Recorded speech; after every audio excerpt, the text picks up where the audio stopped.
Iran, America, and Israel, what's the real reason behind their fight? There are 57 Islamic countries in the world, so why is it that America and Israel have focused only on Iran? To truly understand the conflict between Iran and the US, we need to go back all the way to World War II. We shall never surrender. During World War II, every country basically had two choices. Either support the British Empire or stand with Hitler. Most countries backed the British Empire. But at that time, the Shah of Iran sided with the British Empire. They teamed up with Hitler, and after that, Iran and Germany became really close friends. The British Empire didn't like this at all. So, Britain started attacking Iran from all sides and quickly began conquering the entire country. Seeing this, the Shah of Iran surrendered to the British Empire within a few days and begged them to save his throne. The British agreed, but on one condition: he had to step down, and his 22-year-old son would become the new Shah of Iran. This happened because his son, Reza Shah Pahlavi, was a loyal puppet of the British Empire. The new king of Iran was heavily inspired by the English. He wanted the people of Iran to dress just like Westerners, throw parties like them, and forget all their traditions. That's why from day one, he tried to distance Islam from the Iranian people. Because of this, he banned wearing the hijab in Iran, shut down many madrasas and mosques, and arrested the country's leading Islamic scholar. He started doing this, and music, parties, and alcohol began spreading all over Iran. There was even a time when Iran was producing so much alcohol that this Islamic country started exporting it worldwide. The king of Iran thought whatever he was doing was absolutely great. I mean, to be honest, he saw himself as the king of kings. One day, he even told King Faisal of Saudi Arabia, "Why are you stuck in the old ways? You should turn Saudi into a liberal country, just like the West." The Saudi king Faisal refused to do that. But the funny thing is, today the same Saudi Arabia tells Iran to be a bit more liberal. But now Iran doesn't listen to them. After all, the Shah of Iran tried so hard to push Iran away from Islam that all the major Islamic scholars in Iran started opposing him. After that, these scholars began giving speeches against the Shah in mosques and madrasas. The biggest scholar among them was Ayatollah Khomeini. Khomeini and his followers started urging the people of Iran to rebel against the Shah. Oh, they were waiting for it. Eventually, Khomeini's influence in Iran grew so much that the Shah of Iran arrested him and expelled him from the country for good.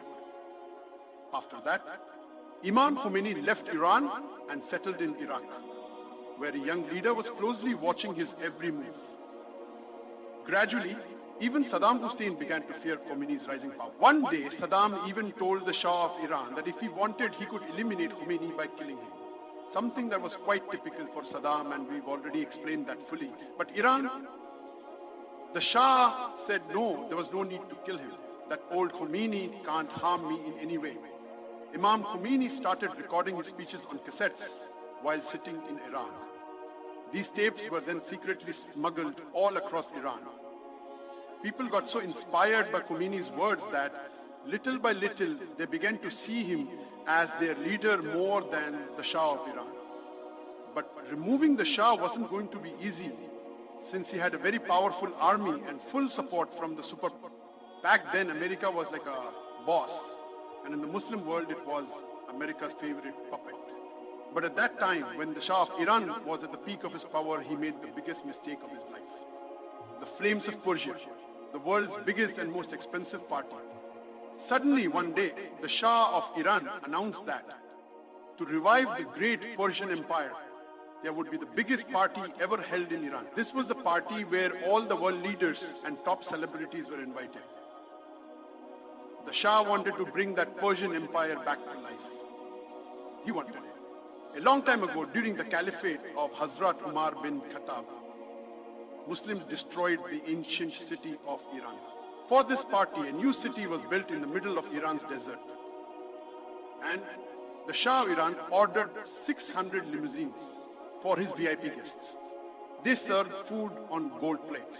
After that, the Shah stood everyone up in front of him, sat on his golden throne, and declared himself the new emperor of the empire. But while the Shah was living his lavish lifestyle, the poor people of Iran started to think, we are starving here, struggling to find food and drink, while our king is off a golden plate. That's why, after this party, the people of Iran quickly started leaning towards Imam Khomeini's ideas.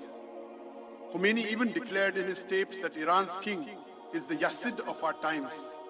Gradually, Khomeini became so powerful in Iran that the king realized only one power could save him now, the superpower America. Just like his father before him, he went to beg the presidents of France and other countries, held a very important meeting together. At the end of this meeting, they clearly told the Shah of Iran that now no one could protect him from Khomeini. As soon as he heard this, the Shah left his country and fled for good.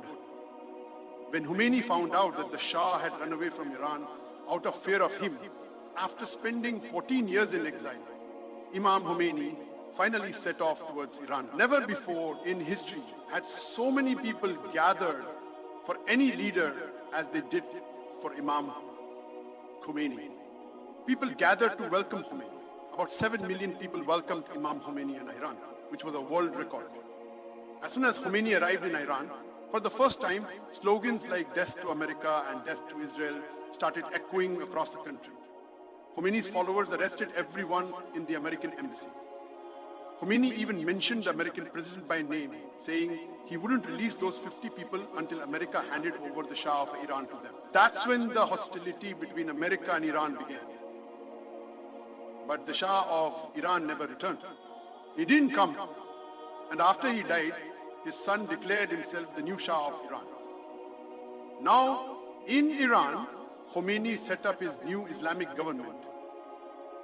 But as soon as Khomeini became Iran's leader, at the same time a new leader also came to power right next door in Iraq, Saddam Hussein. The thing was, the rest of the world's leaders were really scared of Khomeini's power, because in his speeches he kept urging Muslims everywhere to rise up against their ruler. Seeing this, Iraq's leader, Saddam Hussein, following the advice of America and Arab leaders, moved against Khomeini. Saddam attacked, leading to a brutal war between Iran and Iraq that lasted 8 years. Even though Saddam had the support of the whole world, he couldn't remove Khomeini from power. And right after the war ended, Khomeini passed away.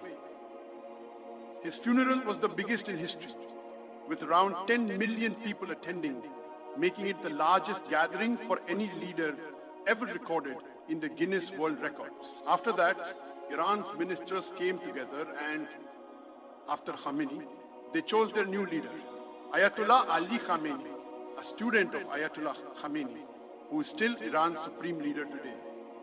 After the war with Iran ended, Iran's leaders realized that the US and Israel would never stop targeting them unless Iran had its own atomic bomb. But the problem was, making an atomic bomb isn't easy. It's a really complicated technology, and back then no one was willing to hand over that tech to Iran. So, Iran was basically waiting for some kind of miracle, some country in the world to help them get their atom, helped in making a bomb. And the strange thing is, that's exactly what happened. A country right next to Iran, the world's first Islamic country, Pakistan, made its first atomic bomb. Pakistan today successfully conducted 5 nuclear tests. After developing the atomic bomb, Abdul Qadir Khan very secretly started sending centrifuge technology to Iran to help them make their own bomb. The centrifuge machine is the most important thing for making an atomic bomb. It basically spins just like a washing machine, but instead of clothes, uranium is put in. If uranium is kept in this machine for a short time, up to 5%, it generates electricity. But if uranium is spun in this machine for a longer time, up to 90%, it creates an atomic bomb. Iran started using Pakistan's technology to quickly build nuclear plants. But as soon as Iran began all this, somehow the US found out about it. The US was somewhat okay with Pakistan having an atomic bomb because Pakistan is a very loyal ally to America. You have to look after your own people.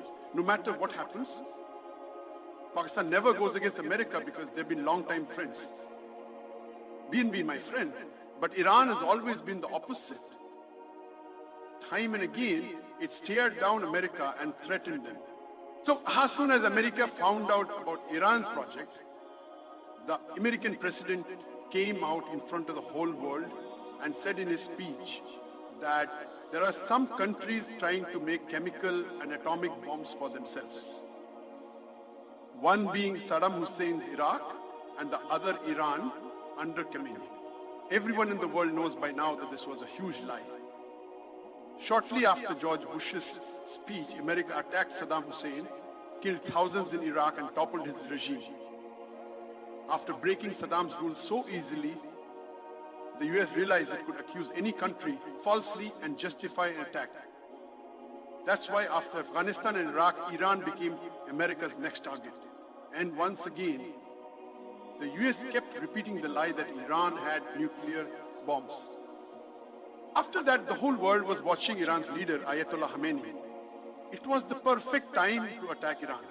Because on one side, the US had a huge military presence in Afghanistan. And on the other, Iraq was also filled with American troops. Basically, the US had Iran surrounded from all sides. So all eyes were on Khamenei to see how he would protect Iran from the superpower America. And then Khamenei said something that completely blew away all the excuses the US had for attacking Iran. Khamenei, who is a top scholar in the Islamic world, issued a fatwa saying that making atomic bombs is completely forbidden in Islam for Muslims. Islam teaches us that even in war, you can't harm children, old people, or women. You're not even allowed to cut down trees in battle. But an atomic bomb destroys everything indiscriminately.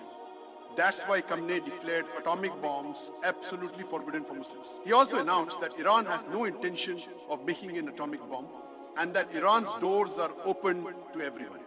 It was announced that no agency in the world should just come to Iran and see for themselves that Iran has no intention of making an atomic bomb. But when the UN team went to Iran, they found that all the nuclear plants there were built exactly like the ones in Pakistan. And the whole world realized that Iran had bought this technology from Pakistan.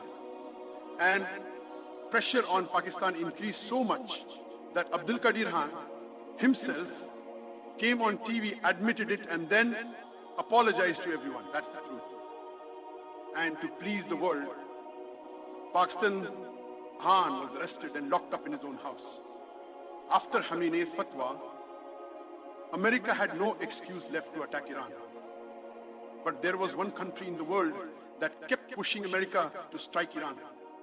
Still, America didn't listen to Israel. Slowly, things started to change. A very important Iranian guy sitting in France wrote something really strange, that Ayatollah Khamenei's fatwa declaring the atomic bomb forbidden is fake, and it's just hiding behind the Islamic concept of taqiyya, deception. It's hiding. In Islam, taqiyya means that a person can lie to save their own life.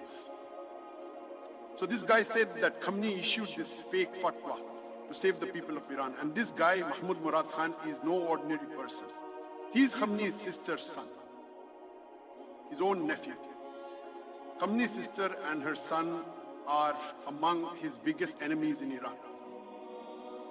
Around this time, the US also started getting more suspicious of Iran. Then, in 2009, the US imposed really tough sanctions on Iran.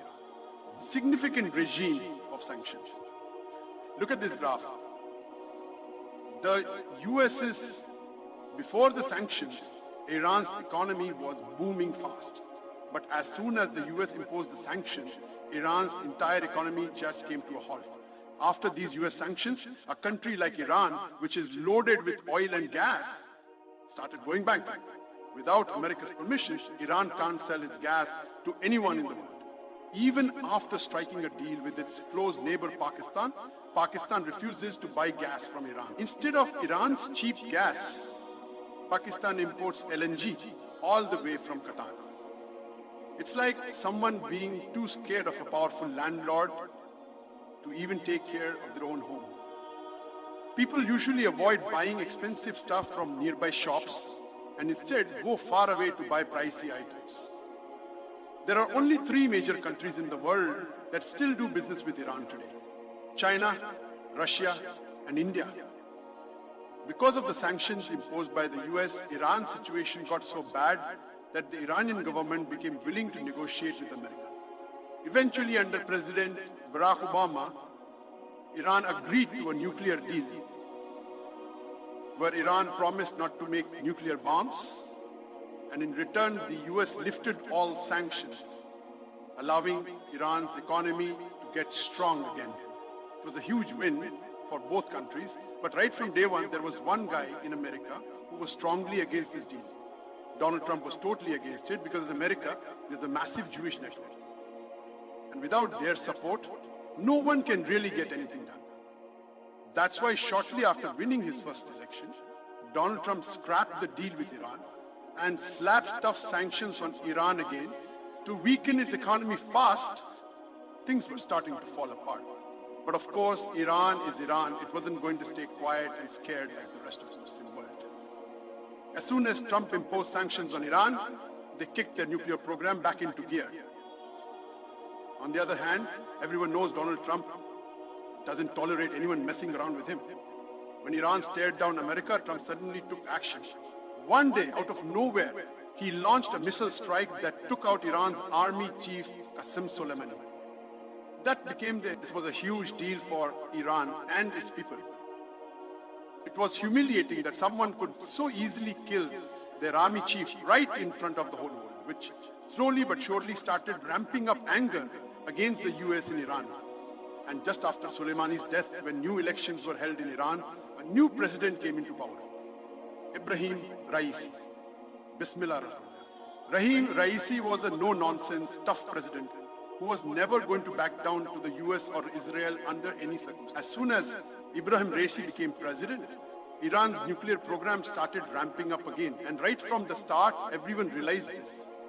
He made it clear that Iran won't be making any deals with the US anymore. At the same time, they started sending funding and weapons to all the groups fighting against Israel. And during that time, Israel and Gaza. But we all know what usually happens to any leader who openly speaks out against the US and Israel. President Raisi died when his helicopter crashed. After Raisi's death, exactly 1 year ago, Iran held elections again, where the people chose a leader completely opposite to Ibrahim Raisi, who is he's a soft-spoken and practical guy. As soon as he became president, the first thing he announced was that they still firmly stand by Ayatollah Khamenei's fatwa, and Iran will never make a nuclear bomb. No, we're not developing any. He also said that Iran is ready to deal not just with the US, but with the whole world. Because of that, very secretly, just recently, meetings began between the US and Iran to strike, but Israel never wants the US and Iran to make a deal. So Israel started trying everything it could. And then they started making false accusations against Iran again. Iran has never given up its quest for nuclear weapons. They say Iran is going to build an atomic bomb within a month, that it could happen in a few months. But this has been going on for the last 25 years. Iran has never given up on making nuclear weapons. It's just a few months here and there, a few tricks, producing nuclear weapons in a matter of months. What kind of atomic bomb is this that's supposed to be made in a month? After 25 years, but still hasn't been made. Israel also accused Iran of repeatedly wanting to kill US President Donald Trump. That's why Israel is attacking Iran today, targeting every important person there one by one. The top advisor is the Supreme Leader's right-hand man, who wants to make a deal with the US. Through these attacks, Israel is trying to provoke Iran into making a wrong move out of anger, hoping the superpower America will then strike Iran and bring down the Ayatollah Khomeini's regime that was established beneath